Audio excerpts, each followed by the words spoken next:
আমরা মসজিদে এসে গেছি। মসজিদের অজুখানার দিকে যাচ্ছি আমরা। এটা অজুখানার রাস্তা, জুতা রাখার এগুলো র্যাক। সে দেখছো জিন্সের প্যান্ট পরে নামাজ পড়তে আসছে ছোকরা আমার। আসসালামু আলাইকুম। এটা অজুখানা, এটা অজুখানা, এদিকে বাথরুম। এটা হলো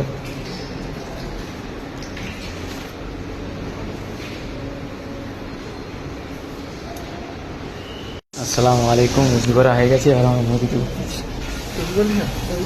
টুপিটা আমাকে দাও, টুপি নেই আমার কাছে, টুপি নেই, মসজিদে দিতে হবে। মসজিদের টুপি থাকবে নাকি, কোথায় থাকবে? এটা একতলা উঠলাম।